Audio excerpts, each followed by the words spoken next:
महानगरपालिकेच्या निवडणुकीनंतर आता सातारा जिल्हा परिषद निवडणुका आणि पंचायत समिती निवडणुका या लागल्या आहेत. एकंदरीत जर पाहायला गेलं तर अजितदादांच्या दुर्दैवी विमान अपघातानंतर या ठिकाणी आता पुढची राष्ट्रवादीची रणनीती कशी असणार आहे त्या संदर्भात बोलण्यासाठी शरद पवार गटाचे प्रदेशाध्यक्ष शशिकांत शिंदे आपल्यासोबत आहेत. साहेब, काय सांगाल? अजितदादानंतर दोन्ही राष्ट्रवादी कशी रणनीती करून आता ह्या पुढच्या निवडणुका लढतील आणि काय रणनीती असेल? काय रणनीती करायची? तर रणनीती करणारा आमचा नेताच गेलेला. कालच मी त्यांना शेवटचा निरोप आम्ही महाराष्ट्राने आम्ही सगळ्यांनी. तू काय की राजकारणाच्या पलीकडे जे कौटुंबिक नातं असतं, भावनिक नातं असतं, अशा नेत्याला आम्ही मुकलो. शरद पवार, अजित पवार यांच्यावरच असलेलं आमचं आपुलकीचं जीवाचं नातं हे वेगळं आहे.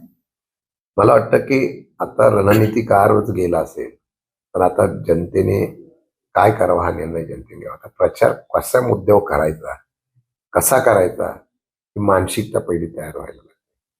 कार्यकर्त्यांच्या अपेक्षा आहेत, परंतु एक आहे की ज्यावेळेला दोन्ही राष्ट्रवादी जिल्हा परिषद पंचायत समितीला एकत्रित लढवण्याच्या संदर्भात आमचा निर्णय झाला, त्यामुळे कारण वेगळी होती. अजितदादा असते, अजितदादा, सुप्रियाताई, जयंत पाटील, आम्ही सगळे, सुनील तटकरे वगैरे आम्ही सगळ्या मंडळींनी एकत्रितपणे नियोजन केलं असतं तर जिल्हा परिषद पंचायत समितीच्या निवडणुका महाराष्ट्रामध्ये वेगळ्या निघाल्या असत्या. हा विश्वास होता, म्हणून या सगळं करण्याचा निर्णय अजित पवारांनी घेतला. रणनीतीकार आणि डावपेच करणारा शरद पवारांसारखा वटवृक्षाखाली उभं राहिलेला अजितदादा हे माहीर होते. आज तेच गेल्यानंतर आता पुढची रणनीती जिल्हा परिषद पंचायत समितीला करायची म्हटल्यानंतर काय करायची हा प्रश्न आहे. मला वाटतं की आता जनतेने ठरवावं. महाराष्ट्रासाठी ज्यांनी वेळ बघितला नाही, ज्यांनी काळ बघितला नाही, ज्यांनी कुठल्या परिस्थितीमध्ये आपलं आयुष्य पूर्णपणे महाराष्ट्राच्या हितासाठी वापरले. आरोप प्रत्यारोप झाले असतील, आरोप राजकारणामध्ये होतात. व्यक्तीच्या, माणसाच्या असलेल्या त्यागाला ते विसर पडण्याच्या संदर्भातलं राजकारण होतं. मला वाटतं की या सर्व जनतेने आता तो विचार करावा आणि त्यांना श्रद्धांजली म्हणून, हे काय राजकीय मी बोलत नाही, पण त्यांना श्रद्धांजली म्हणून कधीतरी या देशातली भावनिक लोक आहेत, महाराष्ट्रातली पण भावनिक लोक आहेत. म्हणजे अनेक लोक दिवंगत झाले, परंतु लगेच त्या जनतेने ती भावना तिथं मताद्वारे व्यक्त केली. पण मला वाटतं तशा प्रकारे करावी ही खरी त्यांना श्रद्धांजली असेल असं मला वाटतं. साहेब, जर बघायला गेलं तर अजितदादानंतर आता कोणासोबत या चर्चा होतील पुढच्या निवडणुकीच्या संदर्भातल्या रणनीतीबद्दल कोणासोबत तुम्ही बोलणार? नाही, आता माझं म्हणणं आहे, काल आम्ही त्याच्यामध्ये सुनीता वहिनींना सुद्धा भेटलो, पार्थ पवारांना भेटलेलो आहे. आता आज त्यांचा विधी काही उरकल्यानंतर आदरणीय पवारसाहेब वगैरे, जयंत पाटील, सुप्रियाताई वगैरे आमची चर्चा झालेली आहे. त्यानंतर तटकरे वगैरे यांच्याशी बसून संयुक्त कशा प्रकारे बैठक करायची, काय करायचं याच्यावर चर्चा करण्याचा त्या पक्षाच्या प्रमुखाची आम्ही चर्चा.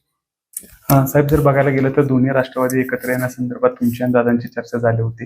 नेमकी ती चर्चा काय होती? आणि त्याचबरोबर शरद पवार आणि अजितदादांची समोरासमोर येऊन चर्चा झाली होती का? दोन्ही पक्ष विलगीकरण होणार होतं का? अशा अनेक प्रश्न आता राष्ट्रवादींच्या कार्यकर्त्यांसह पूर्ण महाराष्ट्राला भेसावतात. तर काय सांगाल यावर? 100% चर्चा झाली होती का? तर झाली होती. आज मी राजकीय बोलत नाही किंवा राजकीय फायदा उठवण्याचा भाग घेत नाही.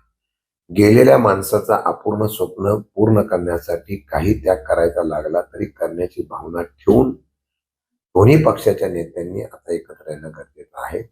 बैठका 10-12 झाल्या होत्या. शेवटची बैठक आमची झाली जयंत पाटलांच्या निवासस्थानी झाली. जिल्हा परिषद पंचायत समिती झाल्यानंतर अगोदरच विलिनीकरण करण्याच्या बाबतीमध्ये चर्चा करून फायनल झालं होतं. जिल्हा परिषद पण निवडणूक लागल्यामुळे जिल्हा परिषद पंचायत समितीनंतर लगेच दोन्ही पार्टीची बैठक घ्यायची, निर्णय काय घ्यायचा तो पवार साहेबांच्या विचारून आपण निर्णय घ्यायचा, अशी भूमिका आमची फायनल झाली होती. आणि ही 100% नक्की निर्णय पर्यंत आम्ही आलो होतो. त्यामध्ये कुठल्याही प्रकारचं दुमत नाही. किंबहुना कृषी प्रदर्शनाच्या वेळेला ज्या तुम्ही टीव्हीवर बातम्या दाखवल्या त्या आम्ही भेटायला गेलो होतो पवार साहेबांना. हो, आम्ही गेलो होतो.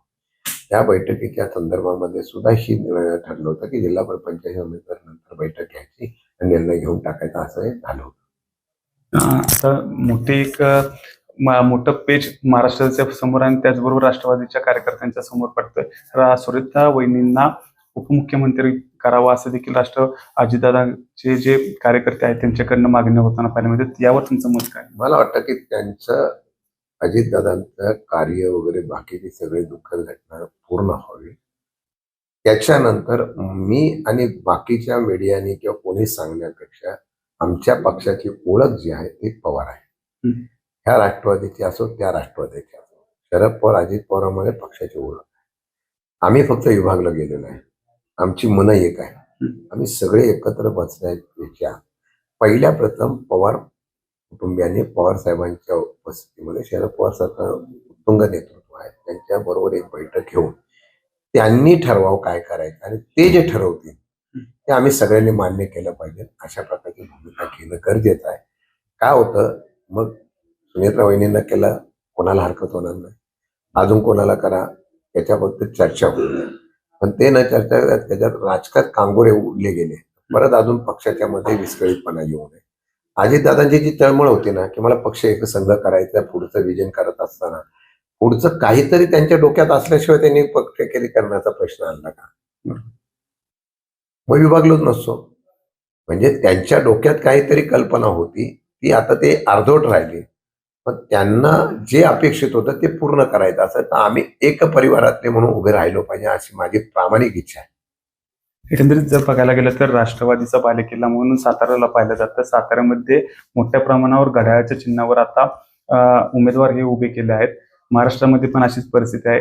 काय वाटतंय कसं यश आता प्राप्त? मला वाटतं की ज्या वेळा जिल्हा परिषद पंचायत समितीला बैठक झाली त्यावेळेला आमचं ठरलं की जवळजवळ महाराष्ट्रामध्ये सगळीकडे तुतारीचे जे उमेदवार सक्षम असते तरी घड्याळावरच लढवायचे. म्हणजे पहिली सुरुवात होती आणि आम्ही 90% सातारा जिल्ह्यामध्ये 90% ठिकाणी घड्याळ आम्ही लढतो. उद्देश एवढाच होता की एकच चिन्ह असलं की प्रचाराला बरं होईल. आम्ही प्रचार कसा करायचा हे दादांचं आमचं ठरलेलं होतं. तशाप्रमाणे एक दिवस देतो आणि मग तशी चर्चा करू असं सांगितलं होतं. असं दुर्दैव आहे आता ज्या घटना घडल्या. पण मला अशी अपेक्षा आहे की येणाऱ्या काळामध्ये ह्या सर्व गोष्टीच्या मध्ये रणनीती ठरवून घड्याळावर आम्ही महाराष्ट्रामध्ये लढतोय. आज या संदर्भामध्ये सगळ्यांनी आता प्रचाराचा खरं म्हटलं तर भावनिकता मानसिकता लोकांना बाहेर यायला फार वेळ लागेल. परंतु ते करत असताना शेवटी दादाने जे काही ठरवलं होतं करायचं ते पूर्ण करायचं असेल तर आम्हाला त्याग करून पळावं लागेल. मला वाटतं की तशा पद्धती एक कोऑर्डिनेट करण्याचा प्रयत्न मी करेल आणि मग त्या पक्षाच्या नेत्यांशी जे संयुक्त अशा कुठं सभा घेता येतात. कारण शेवटी थांबणं योग्य नसतं. घेतला गेलाय आता त्याचं स्वप्न पूर्ण करायचं असेल तर आम्हाला खिंड लढवावं लागेल. मला वाटतं ती लढवण्याचा प्रयत्न करणं काळाची गरज आहे. तशा प्रकारचं नियोजन काही दिवसात करू. उपमुख्यमंत्री पदासोबत संबंधात पवार कुटुंब एकत्र येऊन निर्णय घेतील असे देखील वक्तव्य शरद पवार गटाचे प्रदेशाध्यक्ष शशिकांत शिंदे यांनी सांगितलं आहे. कॅमेरामॅन ओंकारसह वैभव बोरके, एबीपी माझा, सातारा. एबीपी माझा, उघडा डोळे बघा नीट.